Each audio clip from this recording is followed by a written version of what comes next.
Good morning, everyone, and welcome to the podcast.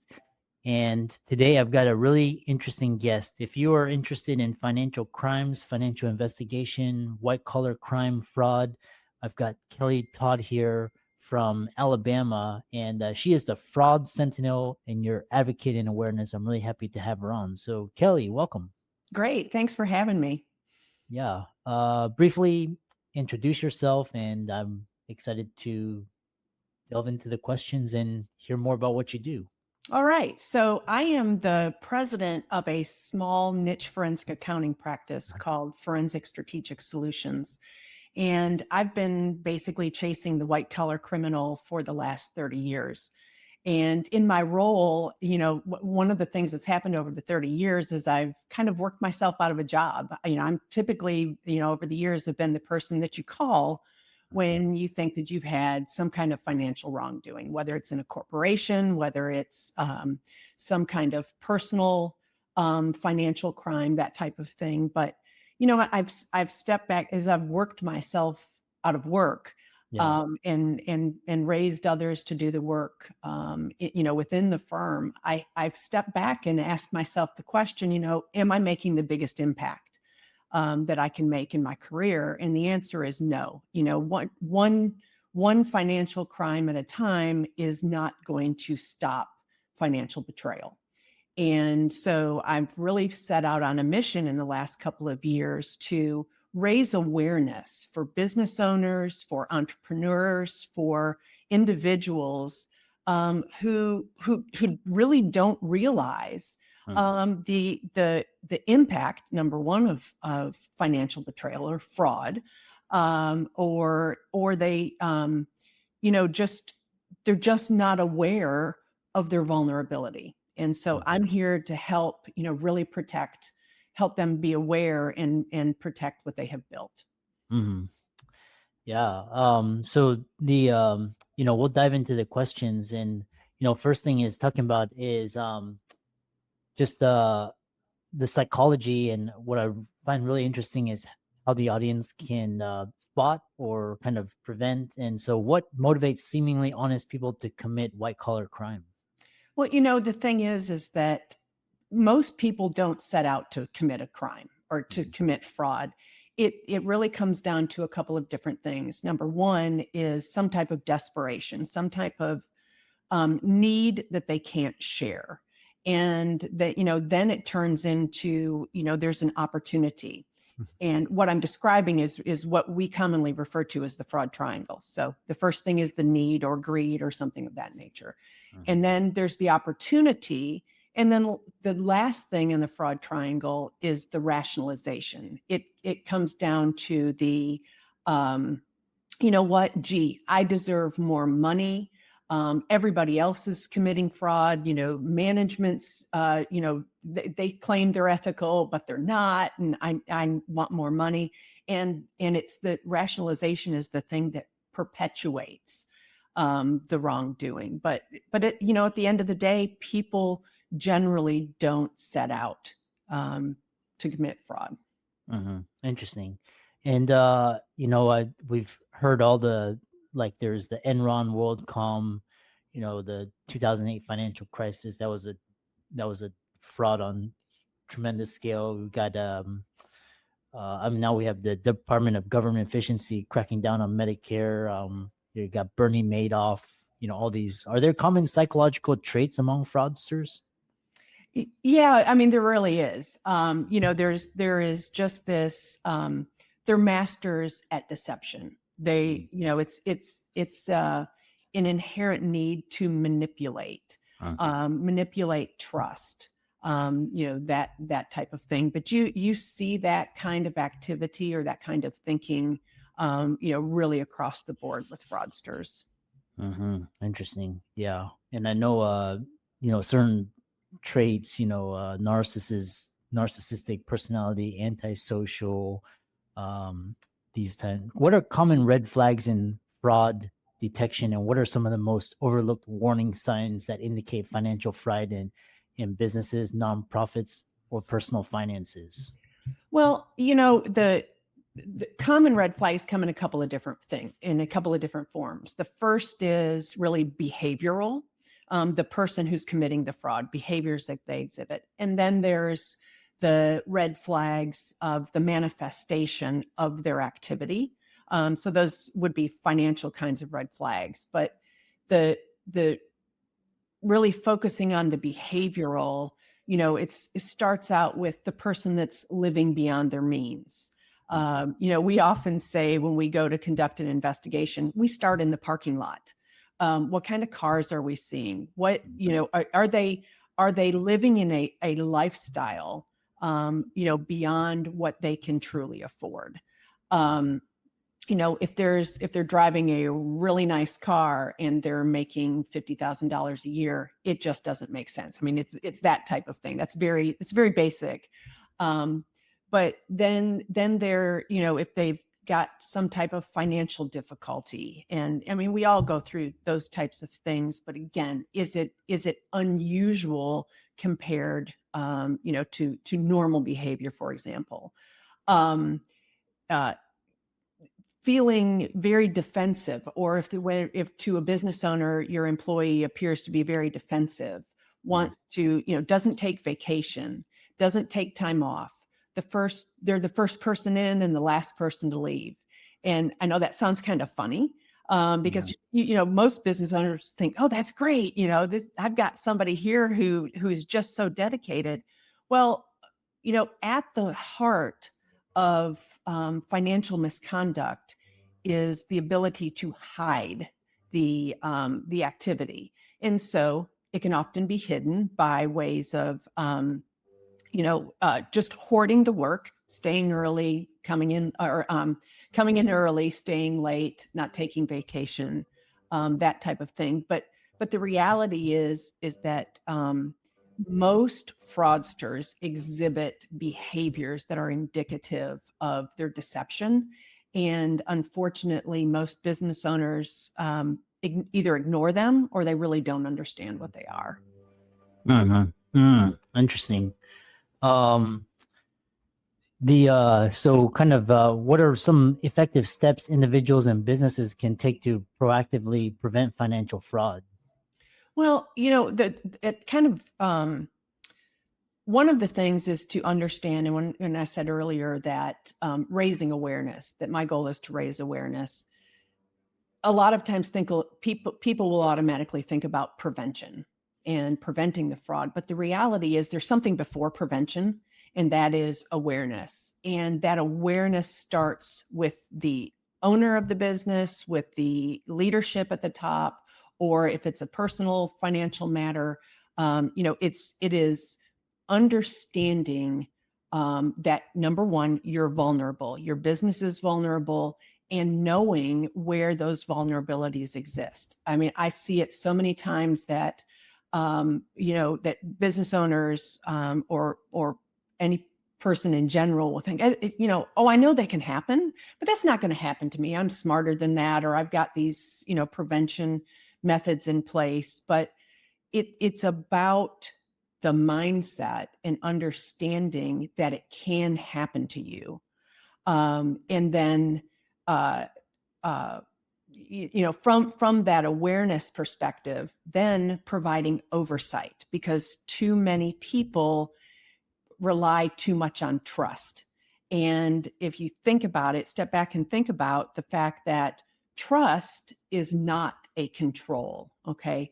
Oversight is the control. So one of the things that you can do is put oversight in place. I see it far too often that businesses, place too much trust in one individual without any oversight. You don't ever want to leave somebody in a position to check their own work. If you think about a transaction like a circle, you want to inject somebody. If you're a small business, inject yourself into the process so that one person cannot complete that circle all on their own. So those types of things. Oh, I've lost you.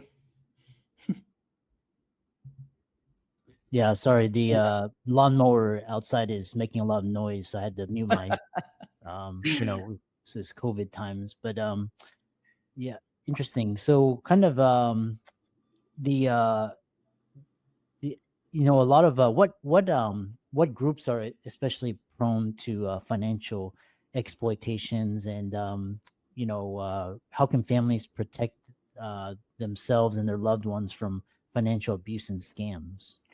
When you ask what kind of groups, one of the things that I see a lot of is, especially in professional services. I mean, everyone is prone. Okay, all businesses are prone. You're not going to escape it. But I see a lot of professional services businesses, doctors' offices, law firms, accounting firms, places where the leaders are experts in their field. Okay, they're not experts at business. They didn't go to law school to learn business. They didn't go to med school to learn business.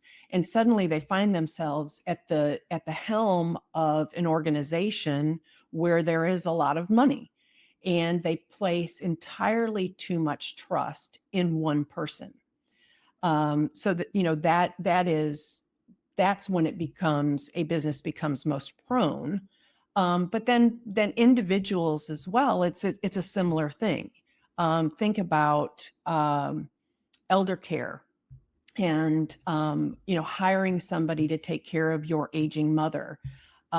Oftentimes, there again, we have one person who may have access to all of the financial information, where all the cash coming in and the cash going out. So the key for anyone, whether it's a business or a person, is to, again, not place too much trust in one person, to provide oversight. And there's different ways that you can do that, whether you're an individual or a business. But at the end of the day, just never leave one person in charge. And the other thing is, make certain that you go back and look at financial records, look at your bank statements. One of the things that I often recommend to very small businesses who say, well, wait a minute, I have one bookkeeper. Or you think about that doctor's office that has one bookkeeper. Who else am I going to put in charge of, to look over or to approve financial transactions? Well, you can inject yourself into the scenario. For example, have the bank statement delivered to your house. That's very basic. However, make certain that you open the envelope and look at the bank statement, and look at the transactions. Do they look odd? And do that on a regular basis. So many people just set it and forget it, leave that one person in charge, and never look over their shoulder. And oversight is not about micromanaging somebody. It's about accountability. And if you create the right culture around oversight, your employees, or the people that you've hired to take care of your aging mother, or look over your financial investments, or what have you, they're not going to see that as a negative. They will see it as a positive. You approach it in the right way. Yeah. Because it reminds me of one of my friends. He heads a public company, and there's actually a in order for certain um transactions or certain amounts, it has to go through a three-level approval process, and not one person has control of everything, and Mhm. kind of divided up. I think there was recently a story. I think it was Bed Bath and Beyond. The CFO committed suicide because he was caught with the embezzlement, or just all these outrageous cases of greed and corruption.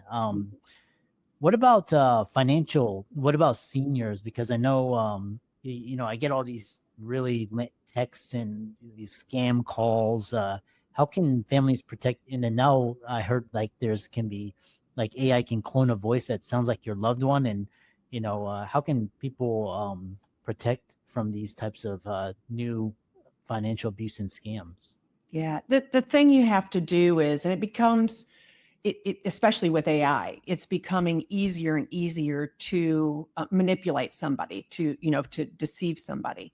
So the very first thing is, I hate to say this, but be skeptical. When somebody calls you on the phone and asks you, for, especially if it's a loved one, if it's the voice of a loved one, have a code word, have something that, maybe that you ask them a question, and the person that with the that has cloned the voice isn't going to know the answer to the question. And if they don't know the code word or the answer to the question, um, you're going to know that it's going to be a pretty good indicator that you're not talking to your loved one. That's kind of that AI, dealing with the AI. But as far as, especially with elder care, and I can tell you, you talk about the texts or the emails that you get or phone calls that you get.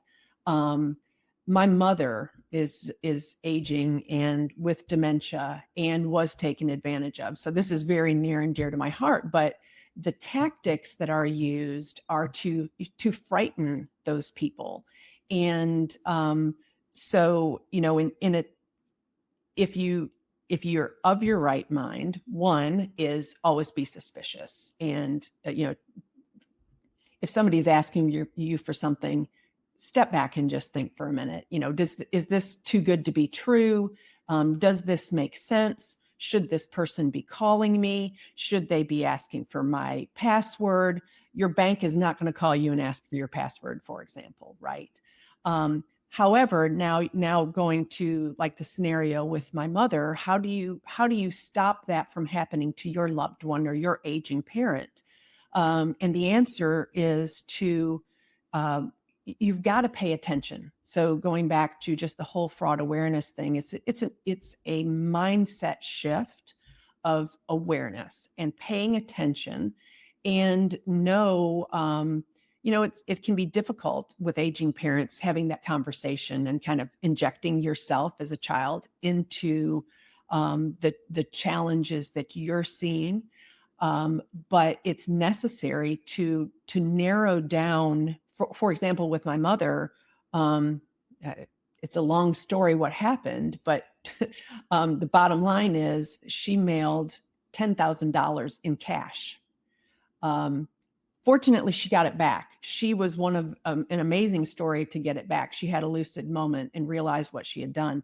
But besides that, right after that happened, I sat down with her and explained that, we needed to reduce. If you think about financial fraud or that type of thing that can happen to a person, if you think about it like the doors and windows in your house, you want to lock the doors and windows. So you want to decrease the access points.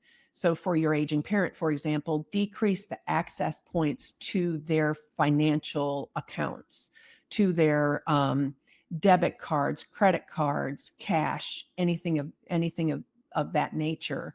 And whether that is taking those things away from them, which is an extreme thing to do, or having some kind of warning. For example, when your bank notifies you that your debit card has been used, put that kind of notification in place, even if it's now you as the child receives that type of notification, because the closer to the actual transaction, to the time that it occurs, that there can be an intervention, the more likely it is that the betrayal will be caught, or stopped in its tracks. So, the bottom line for that is to be proactive and not to be reactive, somewhere on down the road after it's happened. And so, what usually happens to these perpetrators? Do they end up dead? Do they end up in jail? Does karma, you think like, all these, like, I mean, obviously look at Bernie Madoff, and but what usually happens to these perpetrators? Well, it's interesting and really across the board. So when we're talking about the perpetrators who are preying on your elderly parents, um, unfortunately, they're rarely caught. Okay, because wherever the money is going is a fake place, or someplace that's very difficult to track that money down. That's kind of, and then set that aside. Then if you talk about the corporate criminal, the white collar criminal, um, you know first of all, they never believe they're going to be caught. However, you see, like, you think of the story of Bernie Madoff, and well, a Ponzi scheme like he was committing. It's like a game of uh, musical chairs. It's going to come to an end. They get too greedy. It ultimately ends and blows up in their face, and that happens for most individuals. Unfortunately, the longer the fraud occurs, the greater the loss. But I have seen time and again, business owners who just want to fire the person because they don't want the negative publicity, or they want to go to the mat and prosecute.